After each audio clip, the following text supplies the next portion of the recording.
माता पिता ही बच्चों के पहले शिल्पकार होते हैं। हर माता पिता की इच्छा होती है कि उनका बच्चा दुनिया की सारी खुशी हासिल करे। इसके लिए वे अपनी ओर से हर प्रयास भी करते हैं। घर में वे सारा समय बच्चों की देखभाल करते हुए बिताते हैं, लेकिन कई बार परवरिश के क्रम में ना चाहते हुए भी माता पिता से अपने बच्चों के मन को समझने में चूक हो जाती है। ज़रूरत है कि आप अपने बच्चे के मन को समझकर उन्हें नई राह दिखाएं।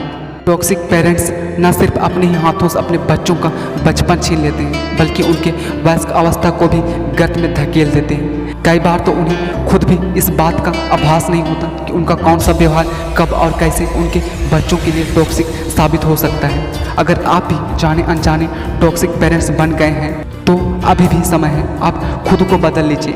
भले ही आप टॉक्सिक पेरेंट्स हों या ना हो, पर अपने व्यवहार पर गौर करें। अगर बच्चों के प्रति आपका व्यवहार टॉक्सिक है तो निश्चित रूप से आपको यथाशीघ्र उसे सुधारने की ज़रूरत है, ताकि आपके बच्चे अपने बचपन को खुलकर एंजॉय कर सकें और एक संतुलित वयस्क के रूप में विकसित हो सकें। आज्ञाकारी बच्चे किसे अच्छे नहीं लगते, पर उन्हें आज्ञाकारी बनने की जगह रोबोट मत बनाइए। मेरी ना का मतलब है ना, जैसे जामुले का बार बार इस्तेमाल ना करें। जीवन एक नदी की तरह है, कई बार नदी की मांग के अनुसार धारा को मोड़ने की जरूरत भी होती है। अपने ही नियम चलाने वाले माता पिता को लगता है कि उन्हें बच्चों से ज़्यादा पता है, इसलिए बच्चों को उनकी बात ही माननी चाहिए। कई बार इसका उल्टा असर पड़ता है, इससे बच्चों की निर्णय क्षमता का विकास नहीं हो पाता। ये बात बात पर दूसरों का मुंह देखते हैं और जीवन संग्राम में अनिर्णय की स्थिति में रहकर असफल होते हैं। ज़रूरत से ज़्यादा आलोचना ठीक नहीं है। ऐसे कोई माता पिता नहीं होते जो कभी ना कभी अपने बच्चे की आलोचना ना करते हों।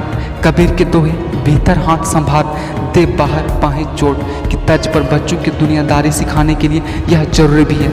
लेकिन यहाँ बात हो रही है ज़रूरत से ज़्यादा आलोचक पेरेंट्स की, जैसे तुमसे तो ये काम ही नहीं हो सकता, ये तुमने बेडशीट बिछाई है, ऐसे कवर चढ़ाते हैं, तुमसे फला काम नहीं होता आदि बात बात पर कहने वाले माता पिता सोचते हैं कि ऐसा करके वे अपने बच्चों को भविष्य में किसी तरह की गलती करने से बचा लेंगे। लेकिन सच तो यह है कि उनका ऐसा व्यवहार बच्चों को अपने कामों के प्रति एक आंतरिक आलोचक बना देता है, जिससे वे बड़े होने पर अशक्त वयस्क के रूप में विकसित होते हैं। बेहतर होगा कि बच्चों को अपनी गलतियों से सीखने का मौका दें, इससे उनका अनुभव भी बढ़ेगा। बच्चों को खुलकर सीखने की स्वतंत्रता दें। हर माता पिता की ख्वाहिश होती है कि उनके बच्चे उन पर ध्यान दें, उनकी बातें सुनें, लेकिन बच्चा हर समय आप में ही लगा रहे यह संभव नहीं है। ऐसे पेरेंट्स अक्सर अरे कहाँ अकेले खेल रहे हो, हमारी याद नहीं आ रही, हमारी आंखों के सामने रहती हो तो तसल्ली मिलती है आदि वाक्यों का प्रयोग करते हैं। ऐसा अक्सर वे माता पिता करते हैं जिनके अपने जीवन में कोई ना कोई कमी रह गई हो। उम्र के एक पड़ाव में वे खुद को बच्चों की नज़रों में सर्वश्रेष्ठ सिद्ध करने की कोशिश करते हैं और इस दौरान वे उन्हें बिल्कुल भी स्पेस नहीं देना चाहते। याद रखें, बच्चा एक स्वतंत्र जीव है, उसे परजीवी ना बनाएं। अगर वो हर समय आप में उलझा रहेगा तो बाहर निकलकर सीखने के अनेकों अवसर खो देगा। बच्चों को ताने देने वाले पेरेंट्स, हर बच्चा एक अपने आप में अनमोल है, वह एक विशेष प्रतिभा लेकर पैदा होता है। जरूरी नहीं कि आपने उसके लिए जो लक्ष्य तय कर रखा हो उसमें उसका मन लगे ही। जैसे नेहा का डांसिंग का शौक था, टीवी में कोई डांस प्रोग्राम देखती ही उसका पाँव थिरकने लगते, पर उसके पेरेंट्स की नज़र में यह एक गंदी बात थी।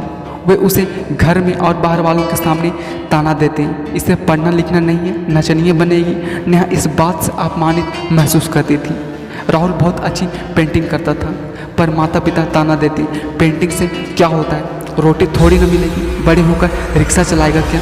या कुछ पेरेंट्स अपने ही बच्चों के हाइट वेट को लेकर भी मजाक उड़ाते हैं। आओ मोटू आओ, मेरी कालों को कौन बिहाएगा, दुनिया के सब बच्चे पड़ गए पर तुम्हारी गाड़ी आगे खिसक ही नहीं रही। इस तरह के व्यवहार बच्चे का अपने प्रति दृष्टिकोण बहुत खराब कर देता है, उसका आत्मविश्वास खो जाता है। बच्चों में सकारात्मक प्रोत्साहन दें, अन्यथा ईश्वर ने उसे जैसा बनाया उसे पूरे दिल से उसी रूप में स्वीकार करें।